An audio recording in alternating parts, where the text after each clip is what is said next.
నన్ను అంటుంది రాజశేఖర్ రెడ్డి బిడ్డను నన్ను అంటుంది నేను అక్కడ తెలంగాణలో పార్టీ పెట్టానట, తెలంగాణలో పార్టీ పెట్టక ముందు నేను కాంగ్రెస్ పార్టీని దూషించానట, ఇప్పుడు కాంగ్రెస్ పార్టీలో ఎలా చేరాను అని అంటుంది. అమ్మా రోజమ్మా, మీకు గుర్తులేదేమో, నేను గుర్తు చేస్తాను. మీరు తెలుగుదేశం పార్టీలో ఐరన్ లెగ్ అన్న పేరుతో మీరు పిలువబడినప్పుడు రాజశేఖర్ రెడ్డి గారి గురించి మీరు ఎంతగా దూషణలు చేశారో ప్రజలు ఇంకా గుర్తే ఉన్నాయి.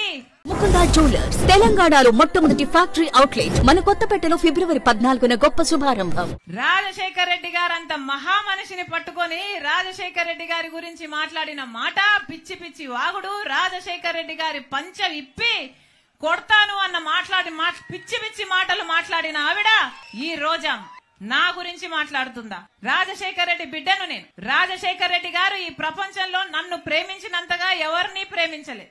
అసలు రాజశేఖర్ రెడ్డి గారిని గౌరవించని చోటున నేను కనీసం ఊపిరి కూడా తీసుకోలేను. ఈ రోజు కాంగ్రెస్ పార్టీలో రాజశేఖర్ రెడ్డి బిడ్డ చేరింది అంటే ఎందుకు చేరింది? ఎందుకంటే వాళ్లకు రాజశేఖర్ రెడ్డి గారి మీద అపారమైన గౌరవం ఉంది అని నేను నిర్ధారించుకున్న తర్వాతనే కాంగ్రెస్ పార్టీలో చేరాను.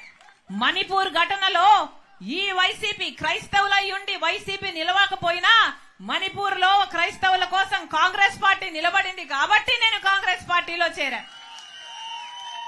మన ఆంధ్ర రాష్ట్రానికి ప్రత్యేక హోదా గురించి వీళ్ళు కొట్లాడతామని చెప్పి మాట తప్పితే కాంగ్రెస్ పార్టీలో రాహుల్ గాంధీ గారు మొట్టమొదటి సంతకమే నేను ప్రత్యేక హోదా ఫైల్ మీద చేస్తాను ప్రధానమంత్రి అయినాక అని ఆయన మాట చెప్తే తర్వాత చేరాను నేను కాంగ్రెస్ పార్టీలో. నా గురించి మాట్లాడుతున్నారా? పైగా తెలంగాణలో పార్టీ పెట్టానట, నేను మూసేసి ఇక్కడికి ఎందుకు వచ్చాను అని అడిగింది. అమ్మా, నేను వైఎస్ఆర్ తెలంగాణ పార్టీ అని పార్టీ పెట్టిన మాట నిజమే, అది మూయలేదు తల్లి. వైఎస్ఆర్ తెలంగాణ పార్టీ కాంగ్రెస్ పార్టీలో విలీనం చేశాం కాబట్టి కాంగ్రెస్ పార్టీ ఎంత కాలం బతికుంటుందో వైఎస్ఆర్ తెలంగాణ పార్టీ కూడా కాంగ్రెస్ పార్టీలో భాగమై బతికే ఉంటుంది. ఈ రోజు ఆంధ్ర రాష్ట్రానికి రాజశేఖర్ రెడ్డి బిడ్డ వచ్చింది అంటే గొప్ప ఉద్దేశంతో వచ్చింది.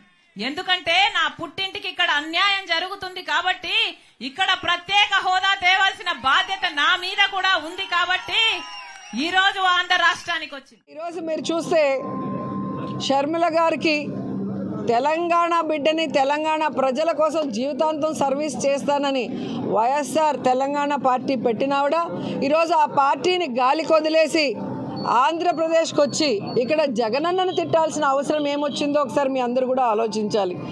రెండోది, రాజశేఖర్ రెడ్డి గారు బ్రతికున్నంత కాలం వైఎస్ఆర్ గారిని అవినీతి పరుడని దోపిడీదారిని మాట్లాడిన చంద్రబాబు నాయుడు ఇంటికి వెళ్ళి బొకే ఇచ్చి కొడుకు ఎంగేజ్మెంట్కి పిలవాల్సిన అవసరం ఏముందని అడుగుతున్నాను. అలాగే వైఎస్ఆర్ పంచలూడ తీసుకొడతానన్న పవన్ కళ్యాణ్ ఇంటికి వెళ్ళి మిలాఖత్ చేసుకొని ఆయన ఎందుకు పిలవాల్సి వచ్చిందో చెప్పాల్సిన అవసరం ఉంది. అలాగే రేవంత్ రెడ్డి గారిని అయితే ఇదే షర్మిలమ్మ మాట్లాడింది, కాంగ్రెస్లో ఏముంది, ఒక దొంగ ఉన్నాడు రేవంత్ అనే దొంగ అనింది. మరి దొంగ అన్న వ్యక్తిని ముఖ్యమంత్రి అవడానికి అర్హత లేదు, రేవంత్ ముఖ్యమంత్రిని కానీకుండా నేను చూస్తానని శపథం చేసిన ఆవిడ ఈరోజు ఎందుకు వెంటనే రేవంత్ ఇంటికి వెళ్లాల్సిన అవసరం ఏమొచ్చిందో అడగండి. తెలుగుదేశం పార్టీ కోవట్టన్న రేవంత్తో ఇన్ని మిలాఖతులు చేసి ఈరోజు జగన్ గారి మీద విషం చిమ్ముతుంటే షర్మిలమ్మని ఏమనాలో ఒకసారి మీ అందరూ కూడా ఆలోచించాలి. ఇదంతా గూడు పుటాని జగనన్న మీద విషం చిమ్ముతూ జగనన్న ఓట్లని డివైడ్ చేసి జగనన్నని ఓడించి చంద్రబాబు నాయుడిని సీట్లో కూర్చోబెట్టాలన్న తపన తప్ప ఈ బ్యాచ్కి ఈ రాష్ట్రానికి అభివృద్ధి చేయాలని ఈ రాష్ట్ర ప్రజలకి మంచి చేయాలన్న ఆలోచన ఎవరికీ లేదు. ఈరోజు షర్మిల గారి పరిస్థితి ఎలా అయిందంటే వినేవాడు వెర్రోడైతే చెప్పేవాళ్ళు షర్మిలమ్మ అన్నట్టుగా ఉంది.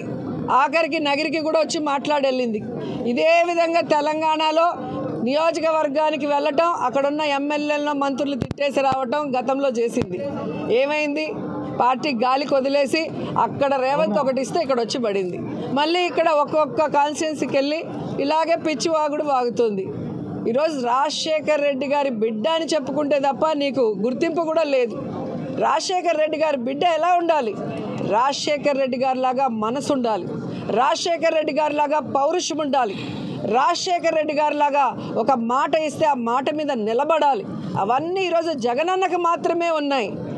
రాజశేఖర్ రెడ్డి ఆశయాలకి ఈరోజు ప్రతిపక్షాలన్నిటితో కూడా పోరాడి వాటన్నిటిని కూడా ప్రజలకు అందిస్తున్న వ్యక్తి జగన్మోహన్ రెడ్డి గారు. అయితే ఏ రాజశేఖర్ రెడ్డి గారిని అవమానించారో ఆ ప్రతిపక్షాలతో చేతులు కలిపి రాజశేఖర్ రెడ్డి గారి ఆత్మ క్షోభించే విధంగా చేసే ఆవిడ షర్మిల గారు.